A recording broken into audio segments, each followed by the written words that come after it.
আমার হাতে মূলত যে ফোনটি রয়েছে সেই ফোনটির মূল্য হচ্ছে আইটেল IT5027। আপনারা অনেকেই অনেক সময় আপনার হাত থেকে ফোনটিকে রিসেট দিতে চান। আর এই ফোনগুলো তো মূলত রিসেট দেওয়ার জন্য কিন্তু প্রত্যেকটা ফোনেরই এক একটা অফিসিয়ালি পাসওয়ার্ড থাকে। আজ আমি মূলত আপনাদের এই ফোনটার যে অফিসিয়ালি রিসেট পাসওয়ার্ড রয়েছে সেই অফিসিয়ালি রিসেট পাসওয়ার্ডটা কিন্তু জানিয়ে দিব। তার আগে আমি আপনাকে বলে রাখছি, আপনি যদি আমাদের চ্যানেল নতুন সদস্য হয়ে থাকেন তাহলে অবশ্যই চ্যানেলটি সাবস্ক্রাইব করে রাখবেন এবং পাশে থাকা বেল আইকনটি অন করে দিবেন।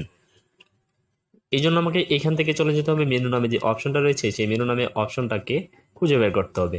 তারপর এখান থেকে সেটিংস নামে যে অপশন রয়েছে সেই সেটিংস নামের অপশনটাকে খুঁজে বের করব। তারপর আমি সেই সেটিংসে চলে যাব। সেটিংসে যাওয়ার পর আমার সামনে অনেকগুলো অপশন চলে আসবে। এইখান থেকে আমি চলে যাব ফোন সেটিংস নামে একটা অপশনে। আমি সেই ফোন সেটিংসে গিয়ে আবার ওকেতে ক্লিক করব।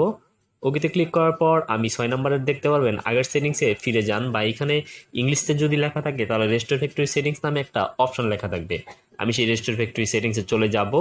চলে যাওয়ার পর আমি আবার ওকেতে ক্লিক করব। ওকেতে ক্লিক করার পর কিন্তু এইখানে আপনাকে অফিসিয়ালি যে পাসওয়ার্ড রয়েছে সেই অফিসিয়ালি পাসওয়ার্ডটা দিতে হবে। আমি আজ আপনাদের এইটাই জানিয়ে দিব এটার অফিসিয়াল পাসওয়ার্ডটা কত। এটার অফিসিয়াল পাসওয়ার্ড হচ্ছে 1234। আমি আবার বলছি, এয়ারটেল IT5027 অফিসিয়াল যে রিসেট পাসওয়ার্ড সেটা হচ্ছে 1234।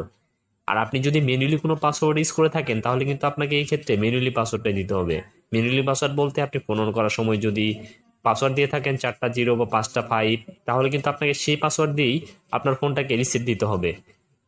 এছাড়া কিন্তু আপনি এই অফিসিয়ালি পাসওয়ার্ড দিয়ে কিন্তু রিসেট দিতে পারবেন না, এটা সবসময় মাথায় রাখতে হবে।